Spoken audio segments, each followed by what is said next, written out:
Hola a todos los alumnos y alumnas de Física 2. Comenzaremos hoy la primera clase con la unidad número 1 de óptica geométrica. Les recuerdo, mi nombre es Oscar Oviedo y bueno, damos comienzo con esta parte de la asignatura. Les recuerdo que hay un video previo donde se comenta la gestión de la asignatura. Les recomiendo que lo vean en algún momento para poder organizarse con los contenidos de la asignatura. Para comenzar entonces, no hay nada mejor que conocer las definiciones, y en este caso particular, si analizamos la óptica geométrica, la definición nos indica que es una rama de la física que describe o estudia la propagación de la luz en términos de lo que conoceremos un poco más adelante, rayos luminosos, utilizando argumentos geométricos. Vamos a describir los diferentes fenómenos de la física asociados con la luz a través de argumentos puramente geométricos. Por supuesto, hay diferentes temas que vamos a tocar en el transcurso de esta clase y de la clase que viene. Analizaremos en esta clase la naturaleza de la luz y seguidamente introduciremos los conceptos de rayos luminosos y de haces luminosos. Y en el video que sigue, para el video número 2, analizaremos las propiedades de la luz, como es la reflexión, la refracción y la reflexión total interna. Entrando entonces en el tema, en la naturaleza de la luz, queremos entender cómo se propaga la luz, y por eso podemos observar este pequeño dibujito que muestra del lado izquierdo una fuente de luz, en el cual conocemos todos, que es el Sol, ubicado a una determinada distancia de donde nosotros vivimos, que es la Tierra. Sabemos que esta fuente de calor y de luz emite radiación en todo el espacio, y vamos a describir lo que nosotros conocemos como rayo luminoso como una flechita, como una flecha que sale desde el Sol y que va con dirección a la Tierra. Así, este rayo luminoso, que nosotros lo hemos descrito por una flecha, tiene una dirección y sentido que va a venir dado por la recta que une al punto central del Sol y al punto central de la Tierra, y cuya dirección va a ser desde la fuente, desde la emisión, es decir, desde el Sol hacia la Tierra. Por supuesto, este rayo luminoso transporta energía desde la fuente hacia la Tierra y se desplaza, en este caso particular, en el vacío. Conocemos también nosotros que la propagación de la luz ocurre a una determinada velocidad, y cuando nosotros hablamos de asociado con esta velocidad está la rapidez de la luz en el vacío, que nosotros lo representamos con la letra C, y su valor al día de hoy es conocido, es del orden de 300 millones de metros sobre segundo, o también muchas veces mencionado como 300.000 kilómetros por segundo. También conocemos la distancia de la Tierra hacia el Sol, que es de 149.597 millones de metros. También lo podemos transformar en kilómetros, pero es un número extremadamente grande. Y asimismo la velocidad también es un número extremadamente grande. Nosotros podemos utilizar la ecuación velocidad es igual a espacio sobre tiempo del famoso movimiento rectilíneo uniforme que hemos analizado en detalle en Física 1, y con ello nos va a permitir calcular el tiempo en el cual este rayo luminoso que sale del Sol llega hacia la Tierra. Si hacemos eso, nos daría un valor aproximado de 500 segundos. Por supuesto, habíamos comentado recién que la luz se propaga en el vacío a una determinada velocidad que le llamamos c, pero ¿qué pasaría ahora si nosotros cambiamos el medio? Es decir, si la luz se propaga ahora por aire o por agua. Aquí le muestro, por ejemplo, un grafiquito a la izquierda, donde hay unos cuadraditos unos rectángulos, perdón, que muestra o hace referencia a estos determinados medios por el cual lo atraviesa un rayo luminoso. Si estamos en el vacío, habíamos nombrado, habíamos mencionado que la velocidad la representábamos con la letra C y su valor era 299 millones de metros sobre segundo aproximadamente. Sin embargo, cuando nosotros pasamos o analizamos el medio en el aire, la velocidad de propagación de la luz ya no se recibe el nombre o no le asignamos la letra C, sino que le asignamos una velocidad sub el medio, es decir, subaire. Fíjense ustedes que la velocidad cambia en este valor, en la quinta cifra significativa, es decir, que prácticamente es muy parecida. Pero no es el caso cuando se propaga la luz en un medio como el agua. Fíjense ustedes, la velocidad cambia fuertemente y ya en la segunda cifra aquí a la derecha.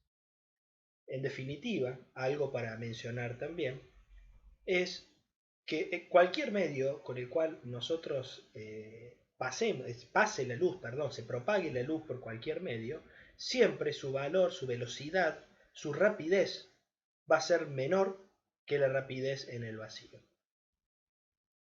En general, nosotros introducimos un nuevo concepto llamado índice de refracción.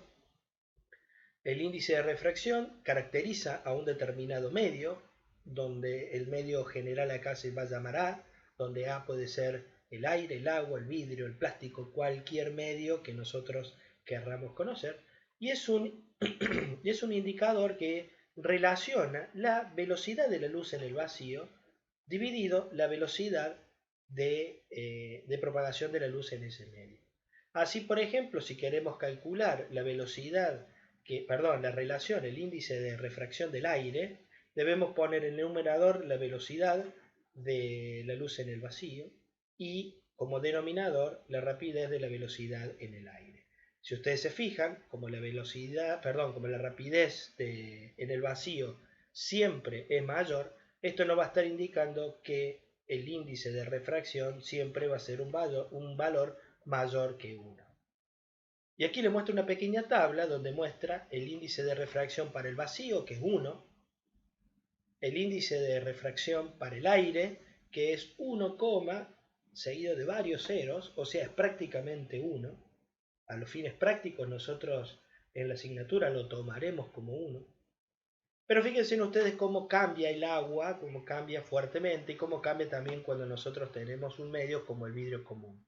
Estos valores son importantes, implican un cambio del orden del 33% y del 45% de la velocidad de propagación de la luz en esos medios. En realidad, la propagación de la luz es una onda electromagnética que se encuentra viajando. Aquí podemos ver en este pequeño GIF cómo en el plano superior, en el plano dibujado aquí por el eje Z, por ejemplo, tenemos unas flechitas de color roja que muestran cómo oscila el campo eléctrico en este plano. Fíjense ustedes que en el eje Y está representado H con unas flechitas de color azul que están representando cómo varía el campo magnético en ese punto. El campo magnético y el campo eléctrico son perpendiculares entre sí y oscilan en el tiempo. A medida que esta oscilación va propagándose, en este caso particular de izquierda hacia derecha, podemos observar que parece como que la propagación de la luz se mueve hacia la derecha, ¿no? Fíjense ustedes también que otra característica de esto es que cuando el campo eléctrico es máximo, también lo es el campo magnético, y cuando estos son mínimos, como está dibujado en este lugar que está aquí, espero que puedan ver el mouse, también es mínimo tanto el campo eléctrico como el campo magnético.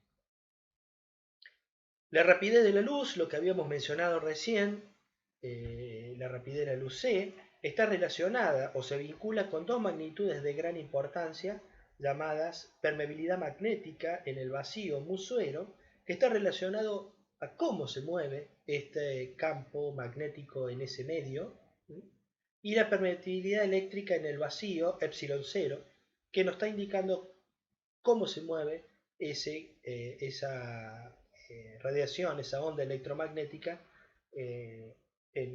respecto del campo eléctrico en el vacío.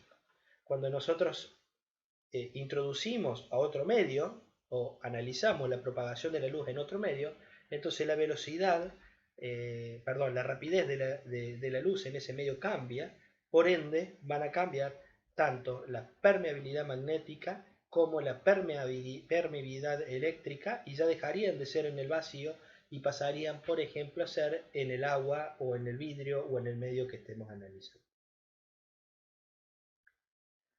Retornando un poco al ejemplo central de la radiación solar, aquí tenemos el Sol, que es una estrella que se encuentra a una temperatura extremadamente alta, que emite radiación electromagnética. Nosotros habíamos ejemplificado como un rayo rectilíneo con una determinada dirección,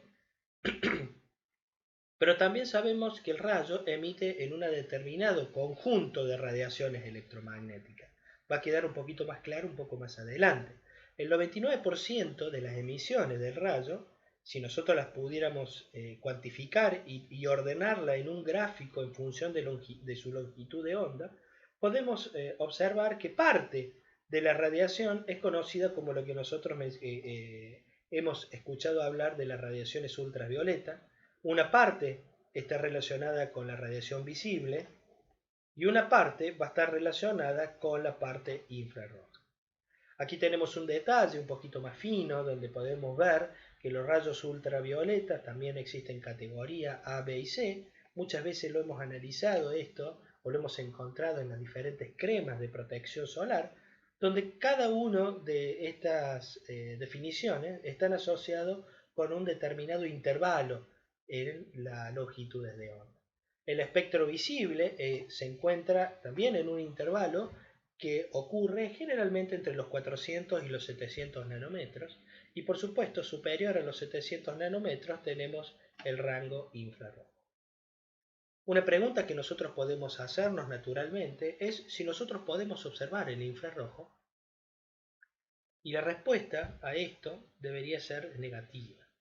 En realidad, el infrarrojo, lo que nosotros nos permite la observación, como vamos a analizar en videitos más adelante, es la interacción que existe de las ondas electromagnéticas con unos órganos especiales adentro de nuestro ojo, que nos permite a nosotros detectar en mayor o menor medida la energía que transporta esa onda, y nuestros ojos son sensibles a un determinado valor o intervalo de energía asociado a este conjunto de radiación electromagnética llamada visible. Cualquier otro intervalo que no sea en el visible, que no esté comprendido entre los 400 y los 700 nanómetros, nosotros no los podríamos observar con nuestro sentido de visión. Sin embargo, hay otra pregunta que nos podemos hacer. ¿Podemos percibir el infrarrojo? El infrarrojo es principalmente el causante de transferencia de calor. Cuando nosotros nos exponemos hacia el sol, sentimos en nuestra piel esa transferencia de calor desde las ondas electromagnéticas que provienen del sol sobre la superficie de nuestra piel. Entonces, si bien no lo podemos observar con nuestros órganos de visión, sí lo podemos percibir a través, por ejemplo, de la transferencia de calor y la sensibilidad que nosotros tenemos en la piel. Un poquito más de información, aquí les muestro la densidad de potencia, como para poder entender qué se refiere esto. Esta es la cantidad de energía por unidad de tiempo que recibe la Tierra y que recibe la atmósfera. En amarillo está dibujado cuál es la distribución de la densidad de potencia en la parte superior de la atmósfera, es decir, antes, en momentos previos a ingresar a la Tierra, ¿no?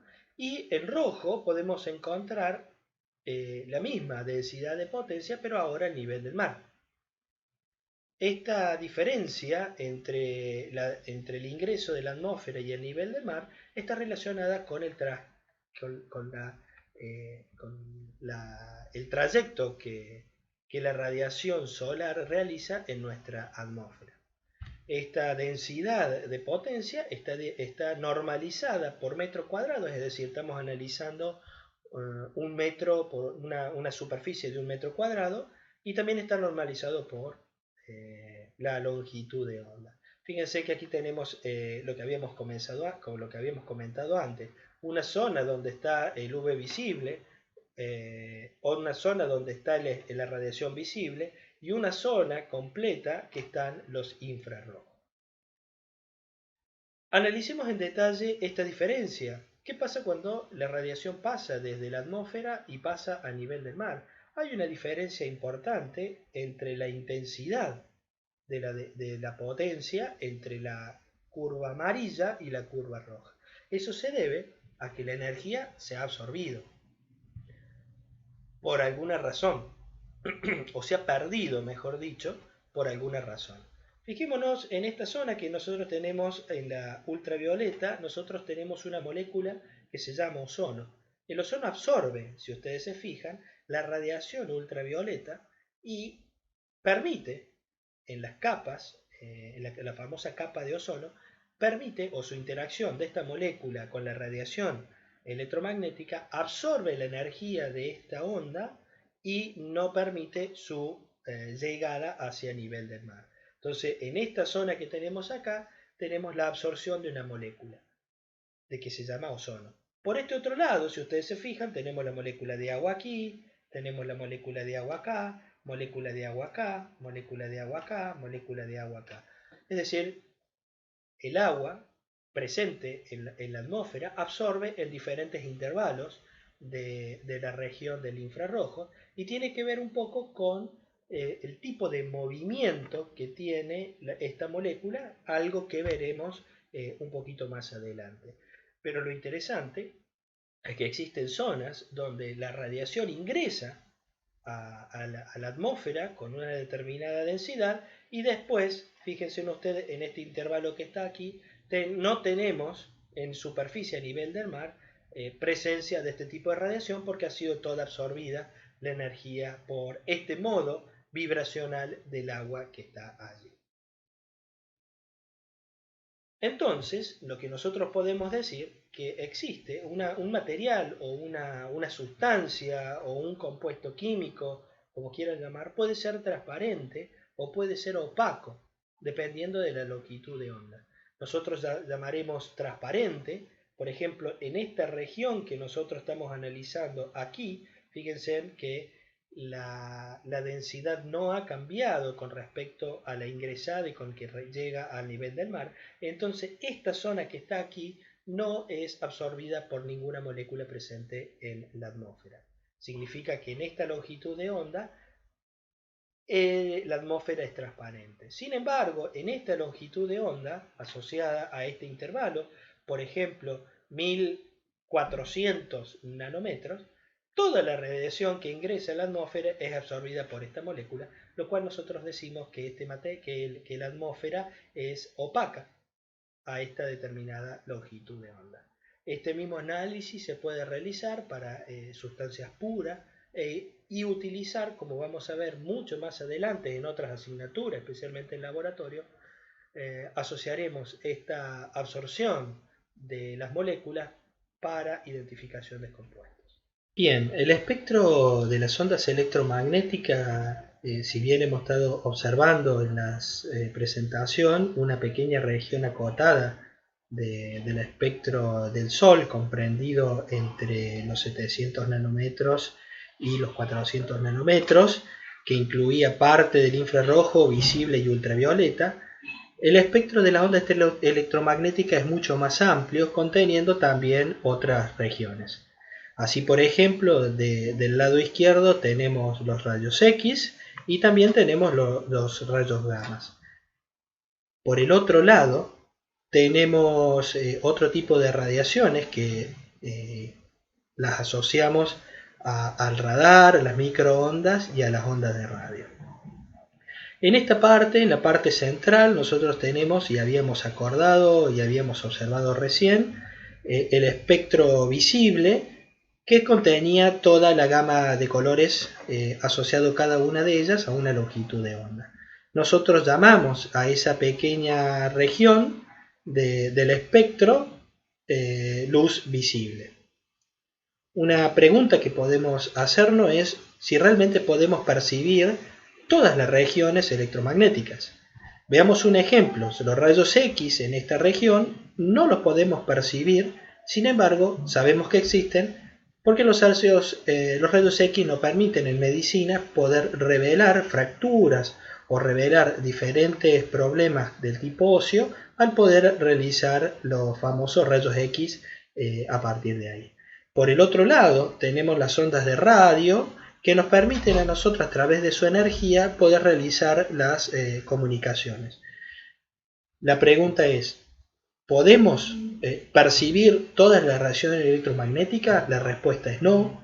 Nuestros órganos permiten y nuestro cuerpo, en el caso particular del infrarrojo, y nuestra visión, en el caso del visible, nos permite detectar esa pequeña región, pero hay otras regiones de las ondas electromagnéticas que no son percibidas por nosotros, pero sabemos que existen y justamente al conocer su física, al entender su movimiento en el espacio, las podemos manipular y con eso podemos generar diferentes dispositivos y realizar una correcta aplicación de los mismos con diferentes medios. En realidad, si hacemos un zoom en este pequeño espectro de luz visible que estamos analizando, habíamos dicho que la longitud de onda que va desde los 400 nanómetros hasta los 700 nanómetros, en este sentido. La longitud de onda, veremos más adelante bien y lo cuantificaremos, pero es básicamente la distancia entre esta cresta y esta cresta que está aquí. Esa distancia en longitud es de 400 nanómetros, o sea, un valor extremadamente chiquito, y a medida que nosotros asociamos, estos 400 nanómetros al color violeta. A medida que nosotros aumentamos la longitud de onda hacia abajo, lo que vamos realizando físicamente en esta onda es aumentar la distancia entre estas crestas. Observen, por ejemplo, al final, a los 700 nanómetros, esta distancia es mucho mayor que la distancia original. Este degradé de longitudes de onda nos permite a nosotros asociar cada longitud de onda con un determinado intervalo de color, y es la respuesta a este color, digamos, es la respuesta a nuestra interacción de las ondas con nuestro ojo. Fijémonos que para poder dimensionar esta distancia que aquí se encuentra extremadamente ampliada simplemente para poder observar, corresponde agarrar una distancia de 4 metros y dividirla por 10 millones de intervalos ahí adentro. Obviamente un número extremadamente chiquitito y nosotros no podemos percibir esta onda con nuestros ojos simplemente porque es una distancia muy cortita. ¿A qué nos referimos? Quizás todos han hecho en la primaria o en la secundaria un experimento conocido como el disco de Newton, en el cual se parte de una superficie, un círculo, en el cual se pinta fracciones o secciones de este círculo con diferentes colores, y luego se hace girar ese disco a una velocidad lo suficientemente alta. Y de esta forma nosotros podemos entender que todos los colores que estaban presentes inicialmente en el círculo a una determinada región, cuando los hacemos girar a una velocidad rápida, parece o interpretamos nosotros ese color como color blanco. Esto nos está dando una idea que la superposición de todos los colores nosotros la veremos como un color blanco. Dicho de otra forma, cuando nosotros, el Sol, por ejemplo, que emite radiación en el color, emite radiación en todo el espectro visible, y llamaremos a ese tipo de radiación luz blanca.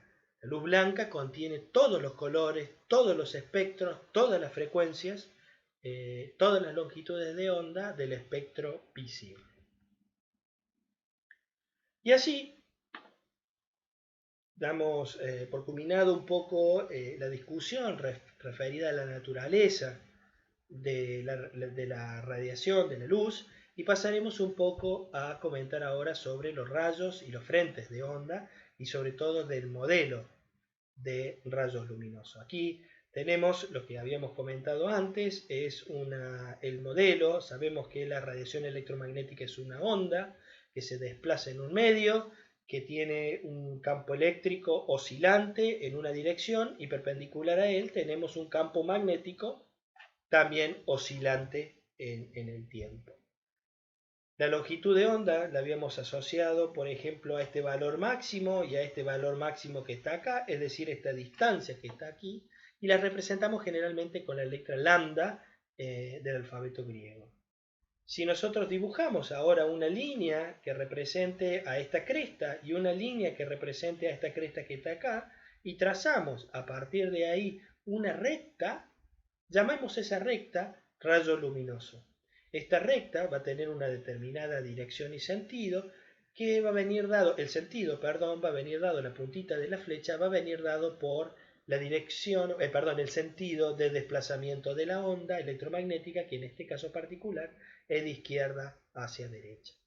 La distancia que separa a este barrita rosa horizontal de esta otra barrita horizontal está caracterizada por el tipo de radiación electromagnética. Recuerden ustedes todo el análisis que discutimos antes, no es lo mismo una radiación de color roja que de color azul que de color verde, y está asociada con una longitud de onda. Así, en nuestro esquema de trabajo, asociaremos esta longitud de onda con una determinada flechita que es un rayo luminoso. Aquí, por ejemplo, podemos ver algo un poco más complejo, donde tenemos diferentes líneas de color rojo que están asociados a los frentes de onda de la radiación electromagnética, y perpendicular a estos frentes de onda se encuentran aquí tres rayos luminosos. La distancia que separan a estos frentes de onda es la longitud de onda. Una sola flechita de color negro es lo que nosotros le llamamos rayo luminoso. Cuando nosotros tenemos varios rayos luminosos, lo que nosotros hablamos entonces son de haz de rayos. Un poco más de definiciones conocemos, así como discutimos el tema del Sol y mencionamos que era una fuente luminosa. Aquí les muestro un ejemplo de una vela que emite radiación en todo su espacio, o podemos mencionar también en este modelo de rayo luminoso que la vela emite rayos luminosos en todas las direcciones. Cabe aclarar que cuando en la vida real las emisiones son en todo el espacio en 3 dimensiones. Generalmente nosotros dibujamos una vela en el plano, pero tiene que quedar claro que los rayos luminosos se emiten en todas las direcciones. Luego analizaremos a partir de esta fuente luminosa una pequeña abstracción muy común utilizada en la física y en los modelos para poder simplificar muchas veces las ecuaciones para poder trabajar. Y llamemos entonces fuente luminosa puntual a aquel punto que emite una determinada radiación, un determinado rayos luminosos, en este caso particular en todas las direcciones en el plano. Pero esto nos va a permitir a nosotros llevar o decir o mencionar que podemos trabajar en una dimensión si este rayo puntual emite solamente en una línea. Trabajaremos en 2 dimensiones si la fuente puntual emite en el plano, y trabajaremos en 3 dimensiones si consideramos que la fuente luminosa puntual emite en todas las direcciones. Con respecto a los haces luminosos, si todos parecieran salir de un mismo punto y vemos que todos los rayos a medida que que avanza la distancia, se van alejando unos de otros, nosotros llamamos a ese tipo de rayos divergentes. Por el contrario, cuando todos parecen converger, valga la redundancia, en un punto, llamamos a este tipo de seres luminosos convergentes. Y hay una gran variedad entre uno y el otro. Si ustedes se fijan, hay 360 grados, digamos, de movilidad de un ángulo rotatorio entre ellos, pero hay algunos que son interesantes. Uno de ellos es el paralelo. Hace rayos luminosos paralelos, donde corresponde que todos los rayos luminosos son paralelos entre sí, no se cortan en absoluto. Estos rayos luminosos son emitidos por una fuente de luz, y la fuente de luz, como mencionamos recién, emite en todas las direcciones del espacio, y dependiendo de qué tipo de fuente de luz estemos hablando, va a emitir o no en un determinado espectro de luz visible. Por ejemplo, todos conocemos los foquitos halógenos. Si ustedes se fijan, aquí hay un espectro de emisión de esta lamparita. Si ustedes se fijan, en este lado tendríamos los 400 nanómetros hasta los 700 nanómetros, y si se fijan, en todas las longitudes de ondas que están asociadas acá, tenemos la emisión de un determinado color. Cuando nosotros analizamos las fluorescentes compactas, que son las famosas bajo consumo que tenemos en nuestros hogares, el espectro de emisión no es continuo, sino que hay zonas, hay colores que no los podemos, que no se emiten desde esta fuente de luz. El LED, por el otro lado, si ustedes se fijan, tiene una región más acotada que las halógenas, pero permite también tener un espectro de emisión mucho más continuo que la halógena. Que la fluorescente compacta o la de bajo consumo. Llamemos fuente de luz monocromática ahora a aquellas fuentes de luz que emiten en una región muy acotada del espectro, por ejemplo, a una determinada longitud de onda, por ejemplo, correspondiente a 550 nanómetros. Aquí nosotros les muestro, en esta figura, es el famoso láser, que el láser no es más que la emisión de luz a los fines prácticos para lo que nosotros la utilizaremos, en una determinada longitud de onda, como ustedes se pueden observar acá, 550 nanómetros, que corresponde al color verde que está aquí. Si nosotros iluminamos algo de este color y nosotros lo observamos, lo que veríamos es el famoso color verde. Volveremos un poco más adelante a cómo se propaga o cómo interacciona la luz con nuestros ojos y cómo formamos esa percepción del color.